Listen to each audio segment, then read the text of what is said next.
I'm trying to resolve in my mind the notion that we are all committed to stopping anti-Semitism, while at the same time the funding of certain agencies which have that responsibility is being cut dramatically. The Office of Civil Rights in the U.S. Department of Education is reportedly under the new administration no longer opening cases based on complaints from students like Ms. Solomon and families of anti-Semitism on campus.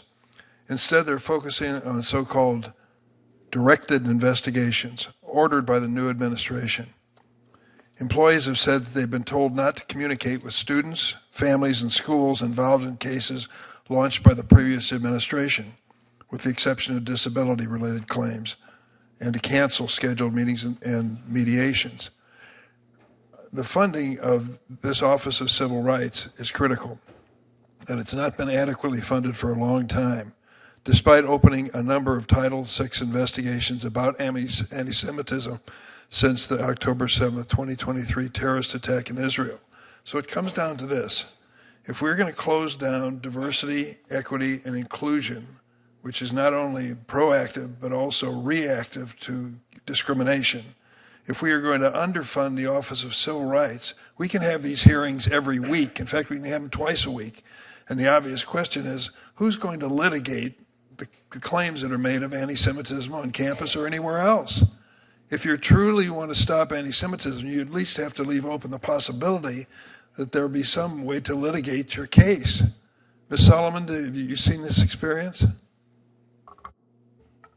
Yes, I have seen this experience across campus. The fear for Jewish students to now report and be able to access avenues of advocacy, to be able to advocate for themselves on college campuses, whether they face anti-Semitism on the right or the left, has been severely harmed by this current administration.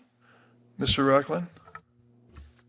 I couldn't agree with Ms. Solomon more. The data shows as of last year, before the new administration had decided to stop funding and starting to investigate whether or not the Department of Education should exist, there was a 50-to-1 caseload in terms of 50 cases per one investigator at OCR. The office has consistently been underfunded and is consistently up for cuts by Congress. One of the things that I have been talking about and pushing more than anything else is this was a bill last Congress called the Showing Up for Students Act that was introduced by your colleague, Mr. Casey, and Mr. Goldman on the House side. And all this would do would be to increase the amount of money to go to OCR so that they can adequately have the funding to continue these investigations. I think without OCR in this space, things get very dangerous. And while it's languishing in purgatory, more and more cases continue to build up. So the point of this inquiry is basic. If we all agree on the premise that anti-Semitism should be stopped, where do you go to stop it? If the new administration believes it shouldn't be the Department of Education, even some have called for abolishing that department, and it shouldn't be the Office of Civil Rights, where do you turn? You can't have it both ways. You can't declare that this is wrong and we need to stop it, we need to give due process and a day in court to those who are aggrieved, and then shut down on your funding and your philosophy the venues that are important for this to happen. That to me just seems so obvious. I can't follow the thinking on that. So I hope that we can resolve that. Let me yield at this point because I have to go vote to Senator Lee.